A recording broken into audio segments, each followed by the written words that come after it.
दूसरा अध्याय। हिरण्याक्ष का वध होने पर हिरण्यकशिपु का अपनी माता और कुटुंबियों को समझाना। नारद जी ने कहा, युधिष्ठिर, जब भगवान ने वरावतार धारण करके हिरण्याक्ष को मार डाला, तब भाई के इस प्रकार मारे जाने पर हिरण्यकशिपु रोष से जल भुन गया और शोक से संतप्त हो उठा। वह क्रोध से कांपता हुआ अपने दांतों से बार बार होठ चबाने लगा। क्रोध से दहकती हुई आंखों की आग के धुएं से धूमिल हुए आकाश की ओर देखता हुआ वह कहने लगा। उस समय विकराल दाढ़ों, आग उगलने वाली उग्र दृष्टि और चढ़ी हुई भौं के कारण उसका मुंह देखा न जाता था। भरी सभा में त्रिशूल उठाकर उसने दिवमूर्धा, त्रियक्ष, संबर, सतबाहु, हैग्रीव, नमुची, पाक, इलवल, विप्रचिति, पुलोमा और शकुन आदि को संबोधन करके कहा, दैत्यों और दानवों, तुम सब लोग मेरी बात सुनो और इसके बाद जैसे मैं कहता हूँ वैसे करो। तुम्हें यह ज्ञात है कि मेरे क्षुद्र शत्रुओं ने मेरे परम प्यारे और हितैषी भाई को विष्णु से मरवा डाला है। यद्यपि वह देवता और दैत्य दोनों के प्रति समान है, तथापि दौड़ धूप और अनुन्य विनय करके देवताओं ने उसे अपने पक्ष में कर लिया है। यह विष्णु पहले तो बड़ा शुद्ध और निष्पक्ष था, परंतु अब माया से वराह आदि रूप धारण करने लगा है और अपने स्वभाव से च्युत हो गया है। बच्चे की तरह जो उसकी सेवा करे उसी की ओर हो जाता है। उसका चित्त स्थिर नहीं है। अब मैं अपने इस शूल से उसका गला काट डालूंगा और उसके खून की धारा से अपने रुधिर प्रेमी भाई का तर्पण करूंगा। तब कहीं मेरे हृदय की पीड़ा शांत होगी। उस मायावी शत्रु के नष्ट होने पर, पेड़ की जड़ कट जाने पर डालियों की तरह सब देवता अपने आप सूख जाएंगे, क्योंकि उनका जीवन तो विष्णु ही है। इसलिए तुम लोग इसी समय पृथ्वी पर जाओ। आजकल वहाँ ब्राह्मण और क्षत्रियों की बहुत बढ़ती हो गई है। वहाँ जो लोग तपस्या, यज्ञ, स्वाध्याय, व्रत और दान आदि शुभ कर्म कर रहे हों, उन सबको मार डालो। विष्णु की जड़ है दिव्य जातियों का धर्म कर्म, क्योंकि यज्ञ और धर्म ही उसके स्वरूप है। देवता, ऋषि, पितर, समस्त प्राणी और धर्म का वही परम आश्रय है। जहाँ जहाँ ब्राह्मण, गायें, वेद, वर्णाश्रम और धर्म कर्म हो, उन उन देशों में तुम लोग जाओ, उन्हें जला दो, उजाड़ डालो। दैत्य तो स्वभाव से ही लोगों को सताकर सुखी होते हैं। दैत्यराज हिरण्यकशिपु की आज्ञा उन्होंने बड़े आदर से सिर झुकाकर स्वीकार की और उसी के अनुसार जनता का नाश करने लगे। उन्होंने नगर, गांव, गौओं के रहने के स्थान, बगीचे, खेत, टहलने के स्थान, ऋषियों के आश्रम, रत्न आदि की खाने, किसानों की बस्तियां, तराई के गांव, अहीरों की बस्तियां और व्यापार के केंद्र, बड़े बड़े नगर जला डाले। कुछ दैत्यों ने खोदने के शस्त्रों से बड़े बड़े पुल, परकोटे और नगर के फाटकों को तोड़ फोड़ डाला और दूसरों ने कुल्हाड़ियों से फले फूले हरे भरे पेड़ काट डाले। कुछ दैत्यों ने जलती हुई लकड़ियों से लोगों के घर जला दिए। इस प्रकार दैत्यों ने निरीह प्रजा का बड़ा उत्पीड़न किया। उस समय देवता लोग स्वर्ग छोड़कर छिपे रूप से पृथ्वी में विचरण करते थे। युधिष्ठिर भाई की मृत्यु से हिरण्यकशिपु को बड़ा दुख हुआ था। जब उसने उसकी अंत्येष्टि क्रिया से छुट्टी पाली, तब शकुनी, संबर, दृष्ट, भूत, संतापन, वृक, कालनाभ, महानाभ, हरिश्मश्रु और उत्कच अपने इन भतीजों को सांत्वना दी। उनकी माता रुद्राभानु को और अपनी माता दीति को देश काल के अनुसार मधुर वाणी से समझाते हुए कहा। हिरण्यकशिपु ने कहा, मेरी प्यारी माँ, बहू और पुत्रों, तुम्हें वीर हिरण्याक्ष के लिए किसी प्रकार का शोक नहीं करना चाहिए। वीर पुरुष तो ऐसा चाहते ही हैं कि लड़ाई के मैदान में अपने शत्रु के सामने उसके दांत खट्टे करके प्राण त्याग करे। वीरों के लिए ऐसी ही मृत्यु श्लाघनीय होती है। देवी जैसे प्याऊ पर बहुत से लोग इकट्ठे हो जाते हैं, परंतु उनका मिलना जुलना थोड़ी देर के लिए ही होता है, वैसे ही अपने कर्मों के फेर से दैवश जीव भी मिलते और बिछुड़ते हैं। वास्तव में आत्मा नित्य, अविनाशी, शुद्ध, सर्वगत, सर्वज्ञ और देह इंद्रिय आदि से पृथक है। वह अपनी अविद्या से ही देह आदि की सृष्टि करके भोगों के साधन सूक्ष्म शरीर को स्वीकार करता है। जैसे हिलते हुए पानी के साथ उसमें प्रतिबिंबित होने वाले वृक्ष भी हिलते से जान पड़ते हैं और घुमाई जाती हुई आँख के साथ सारी पृथ्वी ही घूमती सी दिखाई देती है। कल्याणी, वैसे ही विषयों के कारण मन भटकने लगता है और वास्तव में निर्विकार होने पर भी उसी के समान आत्मा भी भटकता हुआ सा जान पड़ता है। उसका स्थूल और सूक्ष्म शरीरों से कोई भी संबंध नहीं है, फिर भी वह संबंधी सा जान पड़ता है। सब प्रकार से शरीर रहित आत्मा को शरीर समझ लेना यही तो अज्ञान है। इसी से प्रिय अथवा अप्रिय वस्तुओं का मिलना और विछुड़ना होता है। इसी से कर्मों के साथ संबंध हो जाने के कारण संसार में भटकना पड़ता है। जन्म मृत्यु अनेकों प्रकार के शोक, अविवेक, चिंता और विवेक की विस्मृति सबका कारण यह अज्ञानी है। इस विषय में महात्मा लोग एक प्राचीन इतिहास कहा करते हैं। वह इतिहास मरे हुए मनुष्यों के संबंधियों के साथ यमराज की बातचीत है। तुम लोग ध्यान से उसे सुनो। उसी नर देश में एक बड़ा यशस्वी राजा था। उसका नाम था सुयग। लड़ाई में शत्रुओं ने उसे मार डाला। उस समय उसके भाई बंधु उसे घेर कर बैठ गए। उसका जड़ाऊ कवच छिन्न भिन्न हो गया था। गहने और मालाएं तहस नहस हो गई थी। बाणों की मार से कलेजा फट गया था। शरीर खून से लथपथ था। बाल बिखर गए थे। आंखें धंस गई थी। क्रोध के मारे दांतों से उसके होंठ दबे हुए थे। कमल के समान मुख धूल से ढक गया था। युद्ध में उसके शस्त्र और बाहें कट गई थी।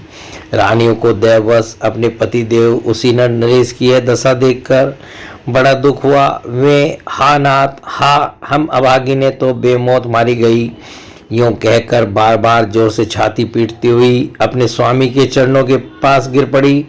वे जोर जोर से इतना रोने लगी कि उनके कुछ कुमकुम से मिलकर बहते हुए लाल लाल आंसुओं ने प्रियतम के पाद पद्म पखार दिए। उनके केस और गहने इधर उधर बिखर गए।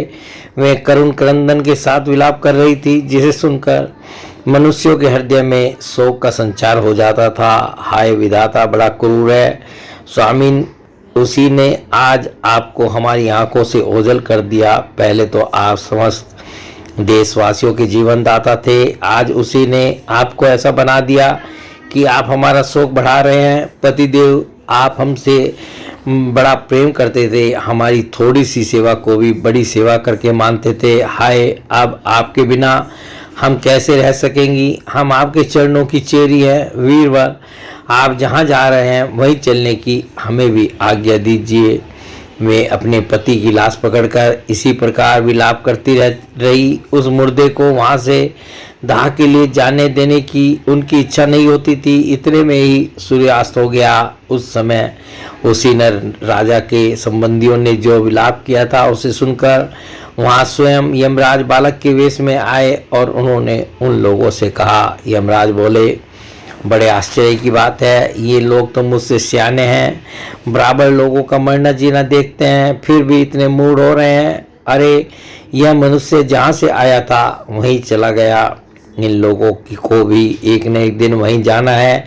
फिर झूठ मूठ ये लोग इतना शोक क्यों करते हैं। हम तो तुमसे लाख गुने अच्छे हैं, परम धन्य हैं, क्योंकि हमारे माँ बाप ने हमें छोड़ दिया है।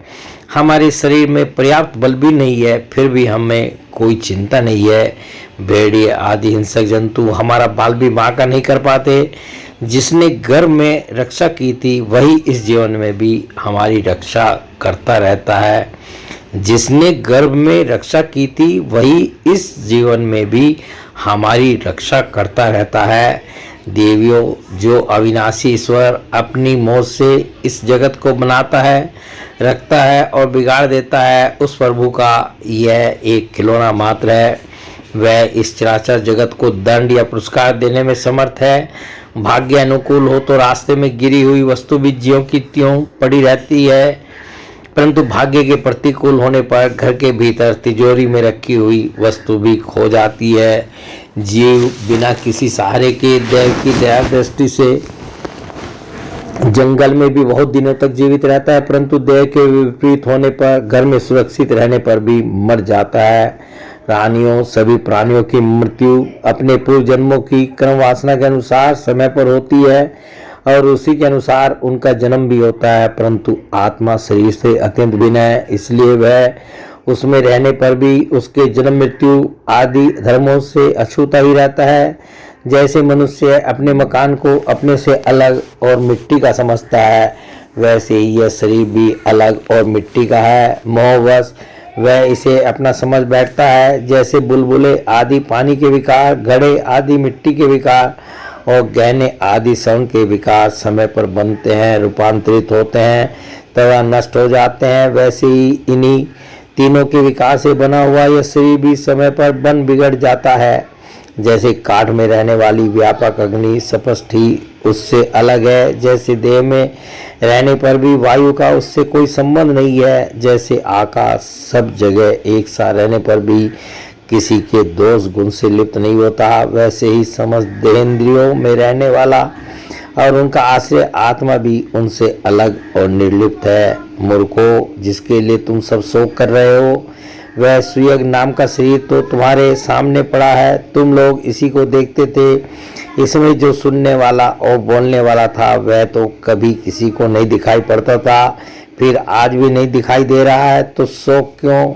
तुम्हारी यह मान्यता कि प्राणी बोलने या सुनने वाला था सो निकल गया मूर्खतापूर्ण है, क्योंकि सुषुप्ति के समय प्राण तो रहता है पर न वह बोलता है न सुनता है। शरीर में सब इंद्रियों की चेष्टा का हेतुभूत जो महाप्राण है वह प्रधान होने पर भी बोलने या सुनने वाला नहीं है, क्योंकि वह जड़ है। देह और इंद्रियों के द्वारा सब पदार्थों का दृष्टा जो आत्मा है वह शरीर और प्राण दोनों से पृथक है। यद्यपि वह परिच्छिन्न नहीं है, व्यापक है, फिर भी पंचभूत इंद्रिय और मन से युक्त नीचे ऊंचे अर्थात देव, मनुष्य, पशु पक्षी आदि शरीरों को ग्रहण करता और अपने विवेक बल से मुक्त भी हो जाता है। वास्तव में वह इन सबसे अलग है। जब तक वह 5 प्राण, 5 कर्मेंद्रिय, 5 ज्ञानेंद्रिय, बुद्धि और मन इन 17 तत्वों से बने हुए लिंग शरीर से युक्त रहता है, तभी तक कर्मों में बंधा रहता है और इस बंधन के कारण ही माया से होने वाले मोह और क्लेश बराबर उसके पीछे पड़े रहते हैं। प्रकृति के गुणों और उनसे बनी हुई वस्तुओं को सत्य समझना अथवा कहना झूठ मूठ का दुराग्रह है। मनोरथ के समय की कल्पित और सपन के समय की दीख पड़ने वाली वस्तुओं के समान इंद्रियों के द्वारा जो कुछ ग्रहण किया जाता है सब मिथ्या है। इसलिए शरीर और आत्मा का तत्व जानने वाले पुरुष न तो अनित्य शरीर के लिए शोक करते हैं और न नित्य आत्मा के लिए ही, परंतु ज्ञान की दृढ़ता न होने के कारण जो लोग शोक करते रहते हैं उनका स्वभाव बदलना बहुत कठिन है। किसी जंगल में एक बहेलिया रहता था। वह बहेलिया क्या था? विधाता ने मानो उसे पक्षियों के काल रूप में ही रच रखा था, जहाँ कहीं भी वह जाल फैला देता और ललचाकर चिड़ियों को फंसा लेता। एक दिन उसने कुलिंग पक्षी के एक जोड़े को चारा चुगते देखा। उनमें से उस बहेलिया ने मादा पक्षी को तो शीघ्र ही फंसा लिया। कालवश वह जाल के फंदों में फंस गई।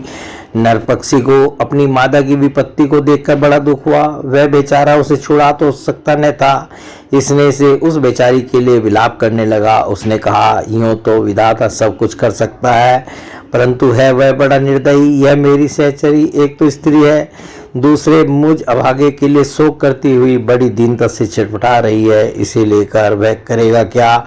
उसकी मौज हो तो मुझे ले जाए, इसके बिना मैं अपना यह अधूरा विधुर जीवन जो दीनता और दुख से भरा हुआ है लेकर क्या करूँगा? अभी मेरे अभागे बच्चों के पर भी नहीं जमे हैं। स्त्री के मर जाने पर उन मातृहीन बच्चों को मैं कैसे पालूंगा?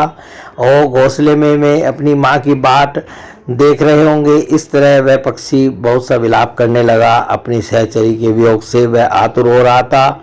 आंसुओं के मारे उसका गला रूंध गया था। तब तक काल की प्रेरणा से पास ही छिपे हुए उसी बहेलिये ने ऐसा बाण मारा कि वह वहीं पर लौट गया। मूर्ख रानियों, तुम्हारी भी यही दशा होने वाली है।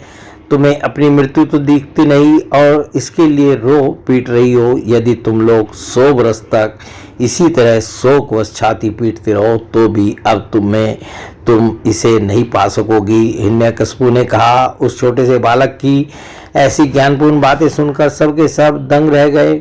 उसी में नरेश के भाई बंधु और स्त्रियों ने यह बात समझ ली कि समस्त संसार और इसके सुख दुख अनित्य एवं मिथ्या हैं। यमराज यह उपाख्यान सुनाकर वहीं अंतर्ध्यान हो गए। भाई बंधुओं ने भी सुयग की अंत्येष्टि क्रिया की।